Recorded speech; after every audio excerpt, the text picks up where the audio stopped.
Que la paix soit sur vous. Depuis quelques jours, une propagande vulgaire, une manipulation grossière, et maintenant au premier lieu du Niger, certains réseaux au Niger, mais relayés comme par hasard par les réseaux par la suite pro-français en Côte d'Ivoire. Donc donner la sensation et l'information selon laquelle Kémy Séba, qui manque de respect aux Africains, aurait été jeté par la jeunesse du Niger, chassé par la jeunesse du Niger. Kémy Séba, la phraséologie importante, le mercenaire de Wagner. Cette phraséologie, pour ceux qui réfléchissent et qui savent dans quelle guerre politique, géostratégique on est installé, ils comprendront en réalité d'où ça vient. Mais bon, il y a des gens qui peuvent ne pas savoir et donc on va expliquer. Cette propagande part d'images volées sur lesquelles je vais revenir d'ici quelques secondes. On me voit en altercation verbale avec deux Nigériens, d'accord? Et donc ça a servi à certains pour me présenter comme celui qui ne respecte pas les Africains et qui par conséquent est chassé par ces derniers. Et évidemment certains rats, parce que j'ai pas d'autres mots pour les qualifier, des gens qui ne sont pas capables d'avoir le millième de notre courage lorsqu'on risque notre vie à visage découvert, lorsqu'on va au front à visage découvert, lorsqu'on va en prison pour nos idées, pour l'Afrique en tant que telle, lorsqu'on est séparé de nos familles par choix pour l'Afrique en tant que telle.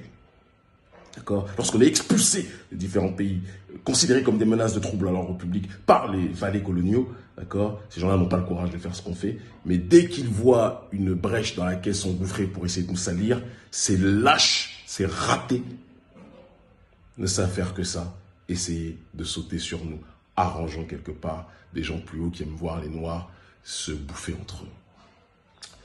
Vous avez bien compris que je ne répondrai pas aux calomniateurs, mais par contre, la calomnie, parfois, je ne le ferai pas tout le temps non plus, parce que j'ai passé ce stade, je ne peux pas être en train de discuter avec des dirigeants de différents États, de mener une guerre à un niveau aujourd'hui qui dérange les autorités françaises dans toute la sous-région d'Afrique francophone, d'accord, et commencer à être dans des batailles, des querelles avec des chevaliers du PMU. J'ai pas le temps pour ça. J'ai pas le temps pour ça, ça m'intéresse pas. Par contre, je vais me servir des calomnies parce que les calomnies peuvent permettre d'édifier la population parfois en sciences politiques, d'accord, pour qu'ils comprennent les différentes manipulations de l'ennemi pour essayer de déstabiliser ceux qui résistent contre lui. Alors, là, je vais avoir une réflexion tripartitionnelle. Première partie, la séquence qui a donné lieu à la propagande.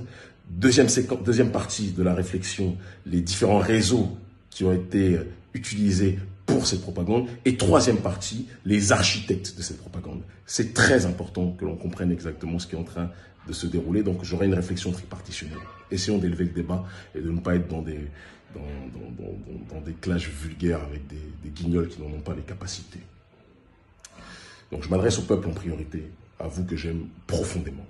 D'accord? Ne l'oubliez jamais.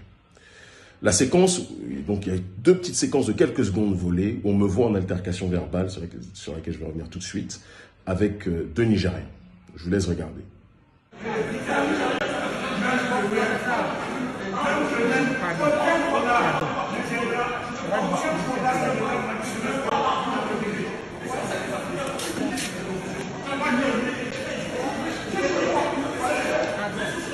Tu es un anarchiste. Et alors, c'est quoi l'anarchie?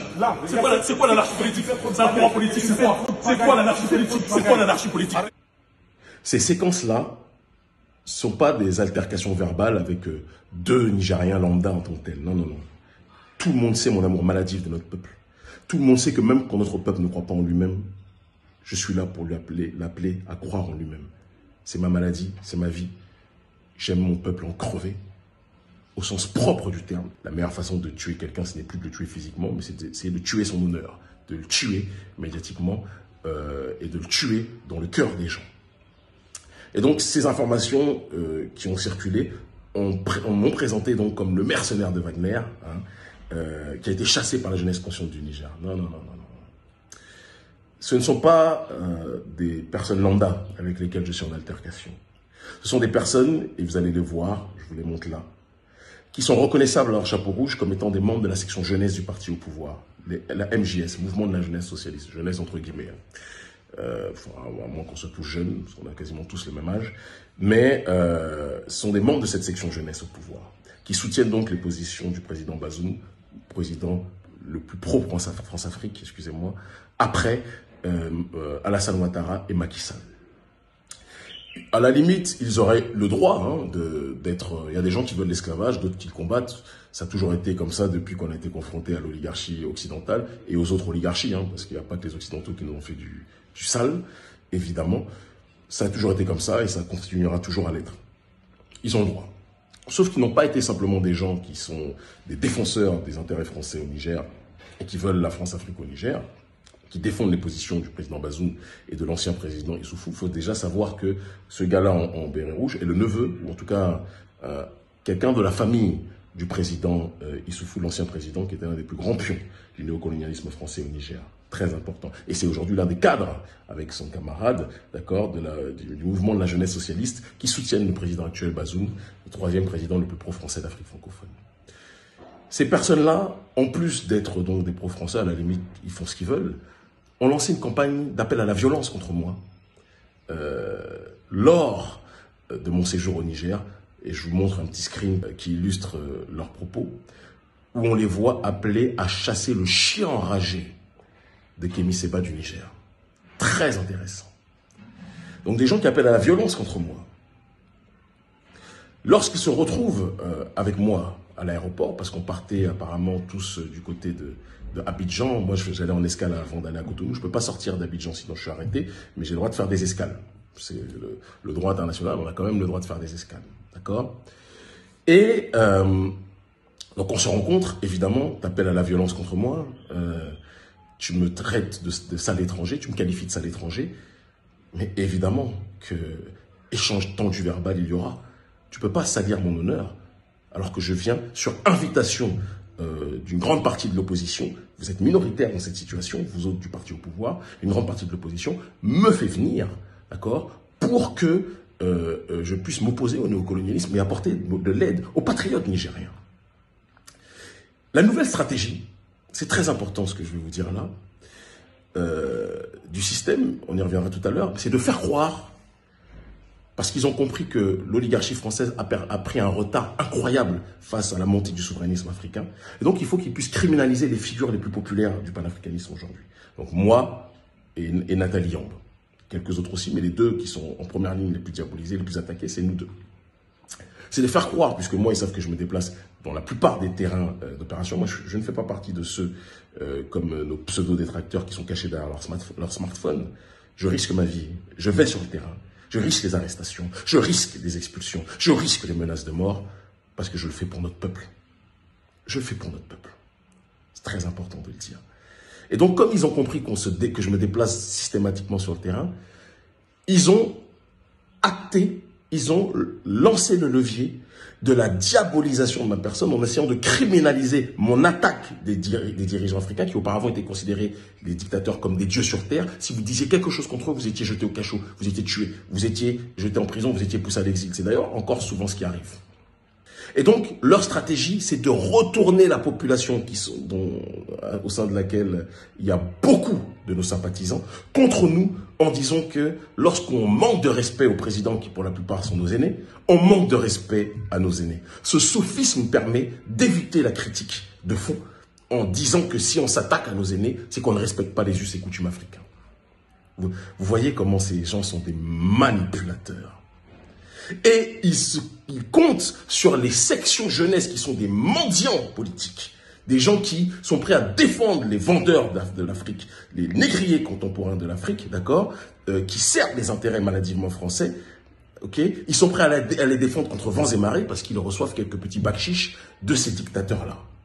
Et donc, en montant la jeunesse de ces mouvements dictatoriaux contre nous, il y a une ingénierie sociale qui est faite pour donner la sensation que les panafricanistes maintenant se voient en opposition avec la jeunesse africaine. Ce n'est pas la jeunesse africaine.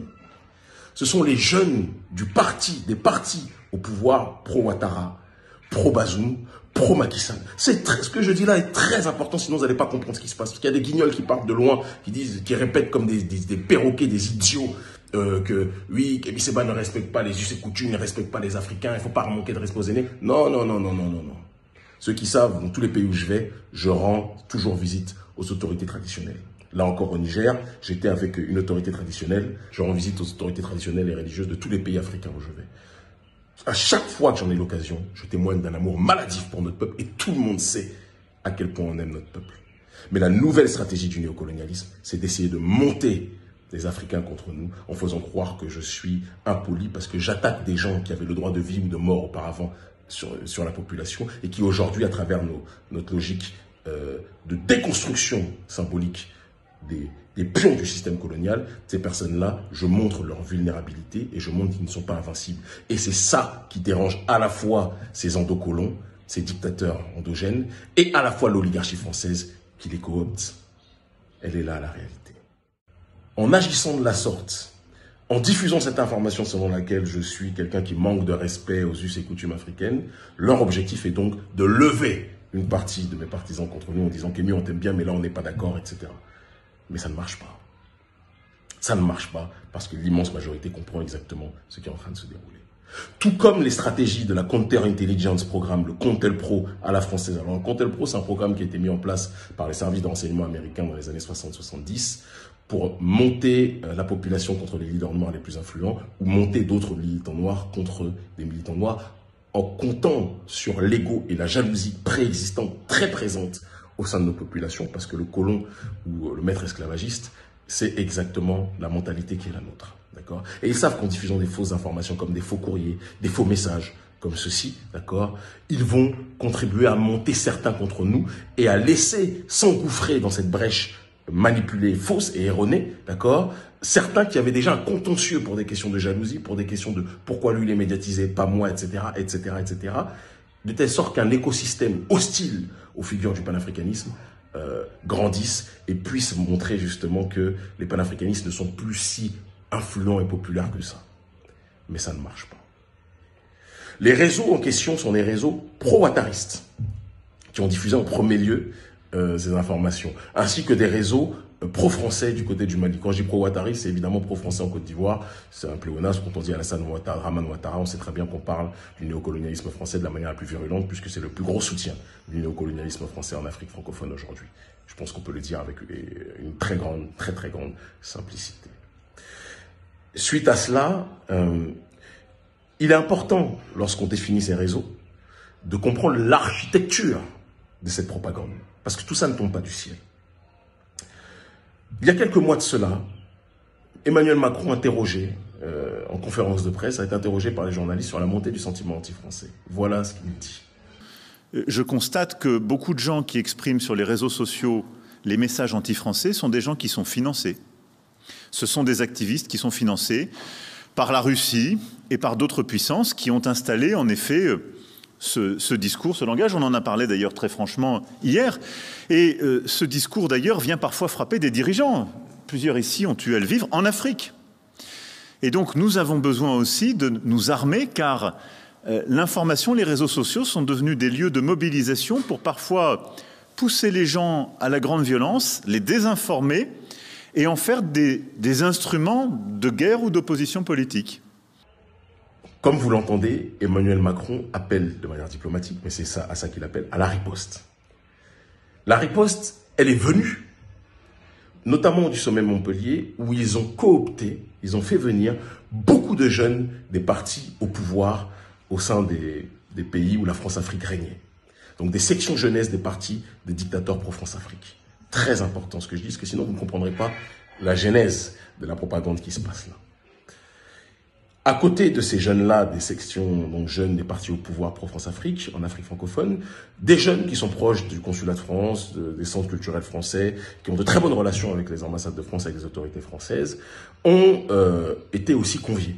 L'objectif, c'est que face au retard que la France a pris face au souverainisme africain, d'accord, eh bien le néocolonialisme français organise une riposte en cooptant, en déboursant des millions et des millions d'euros, d'accord, pour trouver une jeunesse africaine qui allait défendre systématiquement ses intérêts, soit par la diffusion de fake news, toujours coordonnée par les services français, très important de le dire, okay, soit par des attaques publiques en dehors des fake news diffusées sur les réseaux sociaux, certes, de personnes individuelles qui ont toujours un intérêt direct ou indirect vis-à-vis du néocolonialisme français.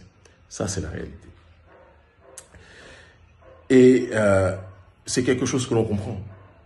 Chacun s'organise, on est dans une période de guerre froide. Alors ce qui est intéressant à souligner, c'est que durant les périodes des indépendances, quand les pères des indépendances se sont levés, systématiquement quand ils s'opposaient au colonialisme, on est taxé d'être des agents de l'Union soviétique, toujours. Par la suite, parce qu'eux-mêmes étaient dans la logique de l'alliance temporaire et temporelle, ils se sont alliés, puis à un moment donné, ils se sont éloignés pour être dans la position des non-alignés. Mais ils ont eu, à un moment donné, besoin, tout mouvement de libération en Afrique, dans la période des indépendances, au XXe siècle, en tout cas c'est comme ça que ça s'est déroulé pour ceux qui connaissent un peu l'histoire, ont toujours dû chercher des partenaires, des alliés, puisqu'ils avaient face à eux un régime colonial qui avait des moyens coercitifs disproportionnés. Il fallait géostratégiquement trouver les ennemis de leurs ennemis qui pouvaient ponctuellement ou temporairement être leurs alliés. C'est pas Kémy Séba qui a inventé la science politique. Il ne fait que l'étudier et l'appliquer, ce qui explique qu'on peut avoir comme partenaire Cuba, on peut avoir comme partenaire la Russie, temporairement, d'accord. Mais personne n'est naïf. Jamais, ni la Russie, ni Cuba, ni le Venezuela ou autres ne seront à la place de l'Afrique. Les messies des Africains. Seuls les Africains peuvent, sur le moyen terme et long terme, résoudre leurs problèmes. Mais géostratégiquement, si on a une aide logistique des uns ou des autres, on appelle ça de l'intelligence politique. Et les mêmes qui vous parlent en tant que tels, qui vous diabolisent, qui vous disent oui, ce sont des mercenaires, mais eux-mêmes font du commerce. Avant la dernière guerre là, qui vient d'éclater, c'est pas eux qui faisaient du commerce avec la Russie. C'est pas eux qui faisaient du commerce avec Poutine. Ok. Mais maintenant, quand les mouvements de libération se rapprochent des autorités russes ou des autorités cubaines, on devient des agents d'influence ces derniers. Parce que pour eux, dès qu'un noir est dans une alliance géostratégique avec des gens autres que les occidentaux, d'accord, forcément, dans leur complexe de supériorité, ces occidentaux, ils disent qu'on est des agents d'influence de ces derniers. Négrophobie systémique, négrophobie politique.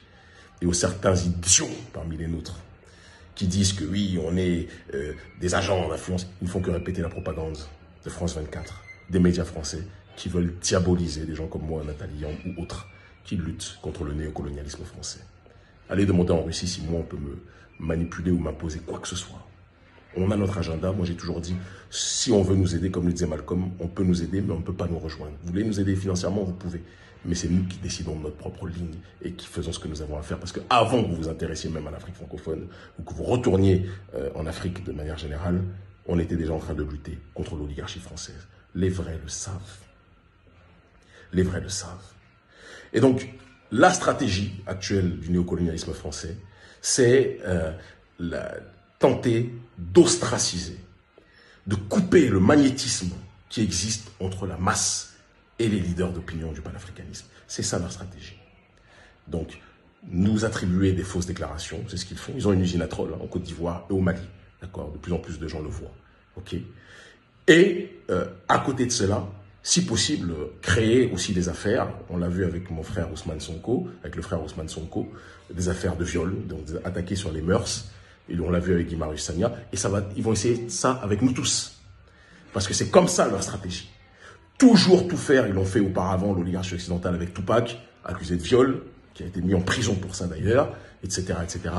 Dès que quelqu'un dérange, il faut qu'on tue son honneur. Il faut qu'on le salisse. Il faut qu'on essaye de le décrédibiliser. D'accord ? De salir son honneur. Et généralement, l'oligarchie occidentale n'attaque jamais frontalement. Elle se sert des noirs, des jalousies qui existent entre nous pour les coups montés, d'accord, pour que l'on puisse donner la sensation que ce sont des problèmes internes aux noirs qui se disputent de manière générale. Et c'est un petit peu dans un autre ordre d'idée, toujours sur ces questions de jalousie, ce qui s'est passé avec Patrice Lumumba et Moïse Tshombe. Moïse Tshombe faisait partie de ceux qui considéraient Patrice Lumumba comme un arrogant, quelqu'un qui ne respectait pas les Congolais, quelqu'un qui ne respectait pas les Africains, un apprenti dictateur, quelqu'un qui était insolent, arrogant, qui croyait qu'il avait le monopole du savoir. Ça me fait penser à un certain Guignol, que je ne citerai même pas. Je vous dis, je le répète, je ne citerai jamais ces gens. Parce que je sais qu'à partir du moment où je les cite, je leur donne une lumière qu'ils rêvent d'avoir, qu'ils n'auront pas avec moi. Je suis à un autre niveau pour débattre avec eux. D'accord? Mais c'est Moïse Tshombe, etc., dont leur hostilité maladive vis-à-vis de Lumumba ont contribué à être les plus grands architectes et les plus grands instruments, plutôt, du meurtre de Patrice Lumumba et du meurtre du panafricanisme du côté du Congo. C'est toujours comme ça qu'on fonctionne. L'oligarchie occidentale ne veut jamais d'une guerre verticale, elle veut une guerre horizontale des Noirs qui se battent entre eux, ou des Africains de manière globale qui se battent entre eux, parce que ce que je dis là est valable pour l'Afrique du Nord. Ils ne veulent pas du peuple d'Afrique du Nord qui se bat contre l'oligarchie occidentale, ils veulent que les gens d'Afrique du Nord se battent les uns contre les autres de manière horizontale. Et ce que je dis là pour l'Afrique du Nord ou de l'Afrique subsaharienne est valable pour tous les opprimés de la planète de manière générale. Ça, ce sont des faits. C'est pour ça que quand ils ont tué Kadhafi, ils ont fait croire, alors qu'ils voulaient tuer, c'était une guerre de l'oligarchie occidentale contre Kadhafi, mais ils ont fait croire que c'était une guerre horizontale, Kadhafi contre son propre peuple. Vous ne comprenez pas ce qui se passe. Tout le monde sait que j'aime mon peuple en crevé. Tout le monde sait que je respecte maladivement mon peuple. Et tout le monde sait l'influence que j'ai, que je suis. Et d'ailleurs, beaucoup de politiciens locaux nous disent systématiquement que nous sommes plus populaires que beaucoup de politiciens locaux dans leur propre pays. Ça, ce sont les réalités. Donc ne vous laissez pas manipuler par cette nouvelle ingénierie sociale des services français, aidés par des sous-fifres noirs en Côte d'Ivoire, au Niger, au Mali, d'accord, qui mènent une guerre informationnelle contre nous. Ils n'arrivent pour l'instant pas à nous avoir, et qui sont aidés en cela par certains frustrés noirs, qui pour des raisons inavouées, ne supportent pas la luminosité que nous avons, politique, médiatique et autres, l'amour que nous avons émanant des gens. Mais nous, on ne se bat pas pour l'amour des gens, on se bat pour la justice. Notre peuple est pillé. Et il est temps d'arrêter ce pillage. C'est cette France-Afrique qui a tué Sankara. C'est cette France-Afrique qui a tué la plupart de nos dirigeants. C'est terminé. Il faut que cette situation cesse. Et on va s'organiser pour qu'elle puisse cesser. Je vous aime en crever. Réfléchissez. Ne vous laissez pas manipuler. Non, non, non, non, non. Kémy Séba respecte profondément, maladivement ses aînés. Mais je ne respecte pas un aîné qui participe à vendre ses frères et les ressources de ses frères à l'Occident. Je ne l'accepterai jamais. De la même façon que si, parce que j'ai vu aussi des menteurs qui disent que moi j'ai été un allié de la Chine, ou je ne sais, je n'ai pas le temps avec ces gens, vraiment, ils ne sont pas sérieux. Mais je vais parler par contre de la Russie. Le jour où les Russes sont dans une dynamique, et je ne parle pas des informations qui seraient diffusées par France 24, TV5 et tous ces médias menteurs, mais si les Russes se comportent comme des colons vis-à-vis de nous, de la même façon que nous sommes en train de faire déguerpir l'oligarchie française, on l'a fait chasser du Mali, on l'a fait chasser de différents endroits, elle est au Niger, elle partira tôt ou tard, on s'occupera des Russes aussi. Que ce soit clair. L'Afrique libre ou la mort, nous vaincrons. Ils finiront par comprendre que je vous aime en crever.